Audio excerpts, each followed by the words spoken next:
जय माता दी। आइए सुनते हैं ग्यारस माता की यह कथा। एक बार एक राज्य में एक राजा रहा करता था। राजा बहुत ही बुद्धिमान और बलशाली था। राजा सदैव अपनी प्रजा का बहुत अच्छे से ध्यान रखता था। प्रजा भी अपने राजा को बहुत पसंद करती थी। राजा की दो बेटियां थी। राजा अपनी दोनों बेटियों से बहुत प्रेम करता था।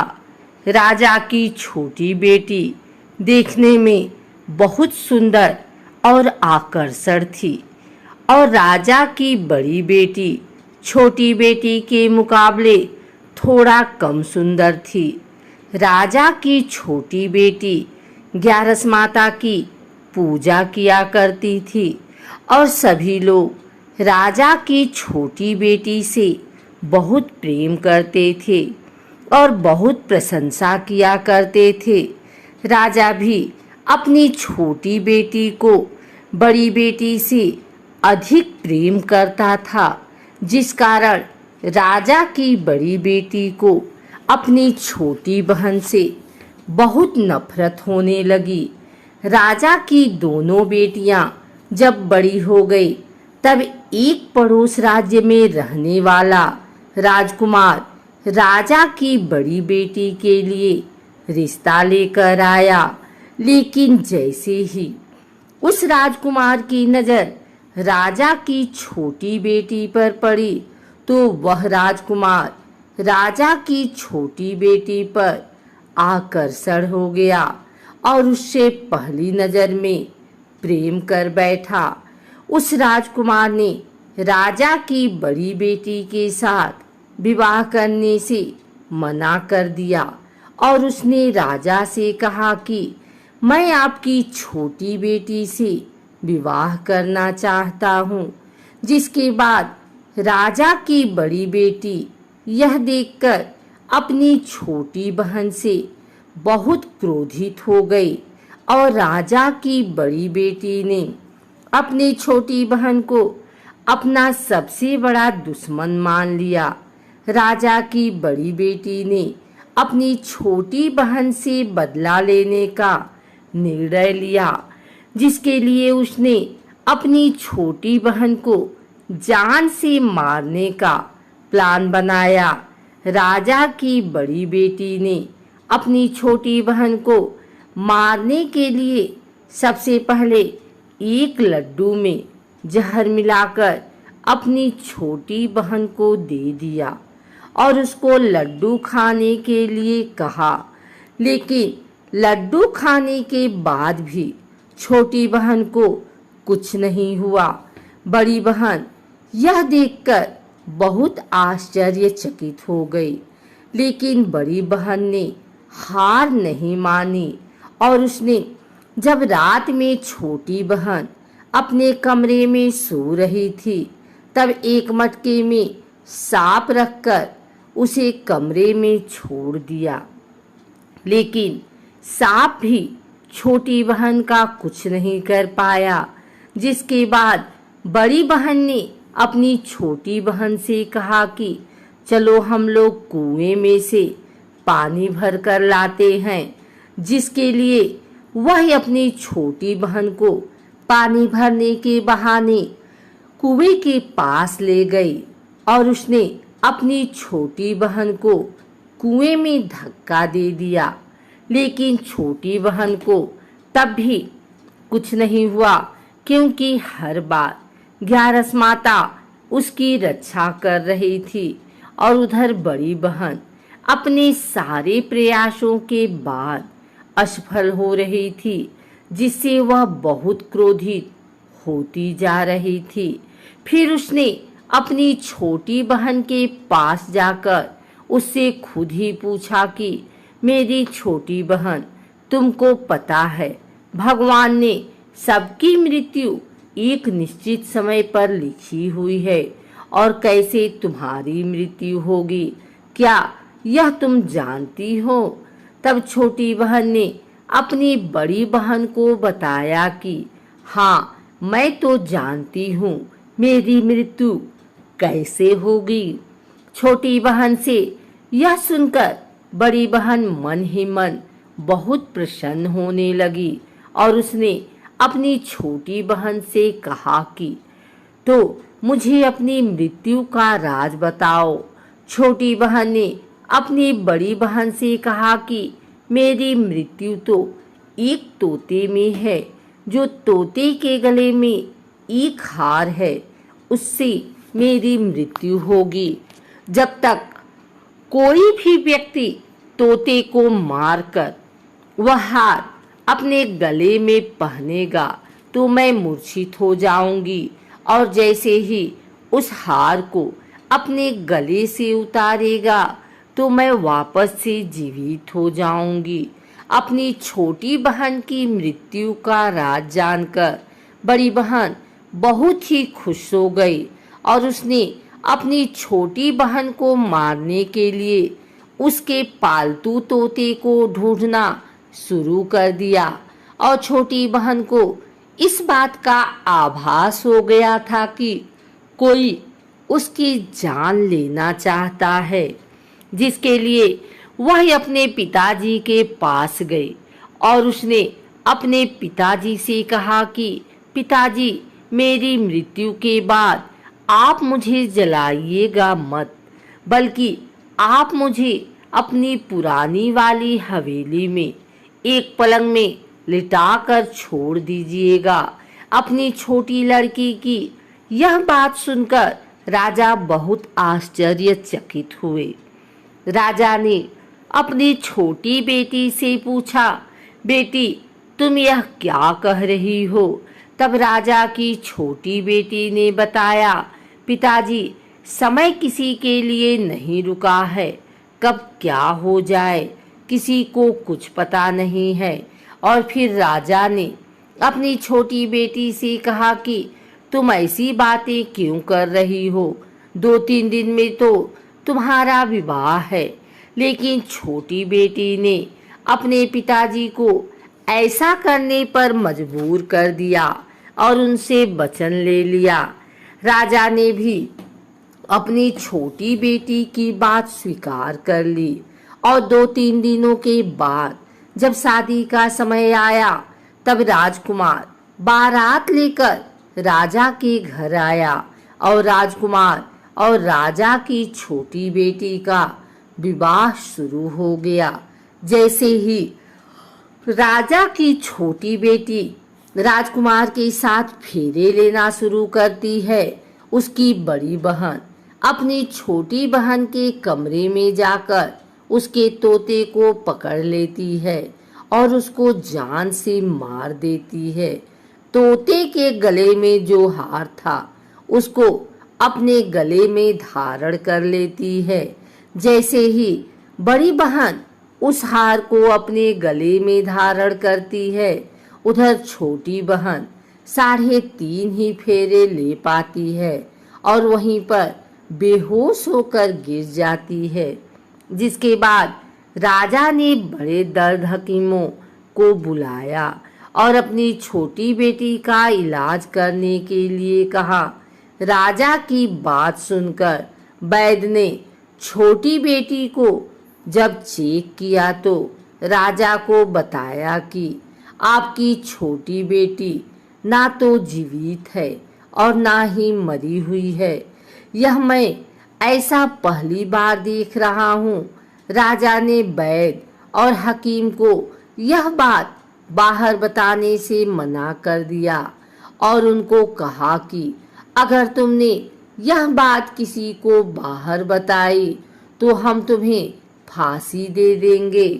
राजा ने अपनी छोटी बेटी को पुराने महल में ले जाकर एक पलंग पर लिटा दिया और वहां पर कुछ सैनिकों को तैनात कर दिया। वापस अपने महल पर आ गया। राजा की बड़ी बेटी अपने पिताजी के पास आई और कहने लगी कि पिताजी, अगर यह शादी संपन्न नहीं हुई तो आपकी इज्जत का क्या होगा? आप कहें तो मैं आपकी इज्जत बचाने के लिए राजकुमार से शादी करने के लिए तैयार हूँ। जिसके बाद राजा ने अपनी बड़ी बेटी की बात मान ली और राजा ने बड़ी बेटी को छोटी बेटी के कपड़े पहनाकर मंडप पर भेज दिया। लेकिन राजकुमार यह जान गया कि राजा की छोटी बेटी नहीं है, बल्कि यह राजा की बड़ी बेटी है। लेकिन जब राजकुमार ने शादी करने से मना किया तो सभी लोगों ने राजकुमार को विवश करके राजा की बड़ी बेटी से बचे हुए फेरों को संपन्न करा दिया और विवाह करवा दिया। जिसके बाद राजकुमार राजा की बड़ी बेटी को अपने महल ले गया। राजकुमार राजा की बड़ी बेटी से ना तो बात करता था, न ही उसको पसंद करता था और ना ही उसके आसपास भटकता था। और राजकुमार ने यह फैसला लिया कि वह अपनी प्रेमिका को ढूंढ कर रहेगा और यह जानकर रहेगा कि उसके साथ हुआ क्या है। एक दिन राजकुमार अपने घोड़े पर सवार होकर राजा के पुराने महल के पास पहुंच गया, जहां पर उसने कुछ सैनिकों को देखा। महल के पास पहुंचकर राजकुमार ने जब महल को ध्यान से देखा तो वह समझ गया कि यह तो हमारे ससुर जी का महल है। तब राजकुमार ने सैनिकों से पूछा, तुम लोग यहाँ क्या कर रहे हो और इस महल के अंदर उस पलंग में कौन लेटा है? जिसके बाद सैनिकों ने बताया कि यहाँ पर राजा की छोटी बेटी लेटी है। यह सुनकर राजकुमार बहुत प्रसन्न हो गया और वह तुरंत अपनी प्रेमिका के पास पहुंच गया और उसकी सेवा करने लगा। जैसे ही रात हुई तो राजा की छोटी बेटी उठकर खड़ी हो गई। राजकुमार यह देखकर बहुत खुश हो गया और उसने अपनी प्रेमिका से पूछा कि तुम यहाँ क्या कर रही हो? तुम मेरे साथ मेरे घर चलो।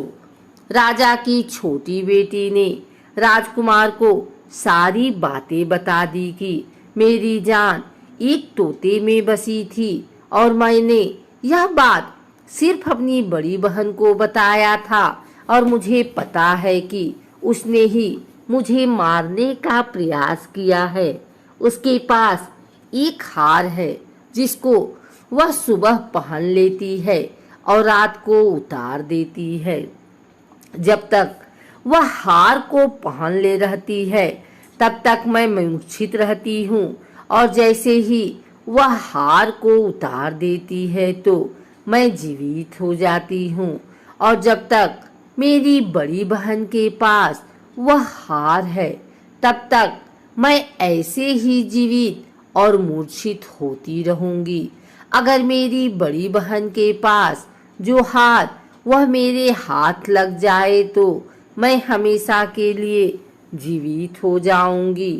राजकुमार यह बात सुनकर राजा की छोटी बेटी के पास रहने का निर्णय ले लिया और उसने अपने बचे हुए सारे फेरे उस पलंग में लेटी राजकुमारी की छोटी बेटी के साथ ले लिए और अपना विवाह पूर्ण किया। वहीं पर रहने भी लगा। देखते ही देखते कुछ समय में राजा की छोटी बेटी और राजकुमार की पत्नी पेट से हो गई। एक दिन राजकुमार को किसी काम से बाहर जाना पड़ा। तब छोटी बहन के पेट में बहुत तेज से दर्द होने लगा, जिसके बाद उसने ग्यारस माता का आवाहन किया। जिसके बाद वहां पर ग्यारस माता प्रकट हुई और उन्होंने अपने भक्त के दर्द को दूर किया और एक पुत्र की प्राप्त करवाई। और वहीं पर अचानक से राजकुमार भी आ गया। राजकुमार ने ग्यारस माता को देखा तो वह आश्चर्यचकित हो गया और उसने तुरंत माता को प्रणाम किया और ग्यारस माता ने राजकुमार से कहा कि जब तुम्हारा 5 वर्ष का बेटा हो जाए तो तुम अपनी पत्नी का हार लाकर इसके गले में डाल देना। और देखते ही देखते राजकुमार और राजा की छोटी बेटी का पुत्र 5 वर्ष का हो गया। राजकुमार अपने बेटे से कहता है कि बेटा, मैं कुछ काम से बाहर जा रहा हूँ, तुम अपनी माता का ध्यान रखना। और वहाँ से चला जाता है। राजा को बाहर निकलता देख बड़ी बहन के सैनिक देख लेते हैं और बड़ी बहन को जाकर सारी बातें बता देते हैं। जिसके बाद बड़ी बहन अपनी छोटी बहन के पुत्र को वहाँ से उठवा लेती है और उसको मरवा देती है। छोटी बेटी के पुत्र के 2 टुकड़े करवा देती है। पहला टुकड़ा चक्की के पास छुपा देती है और दूसरा टुकड़ा अपनी पलंग के नीचे रख लेती है। अब 11 माता भिखारी का रूप लेकर आती हैं। एक भिखारी का रूप रखकर बड़ी बहन के पास चली जाती हैं। जिसके बाद वहां पर भिक्षा मांगने लगती हैं।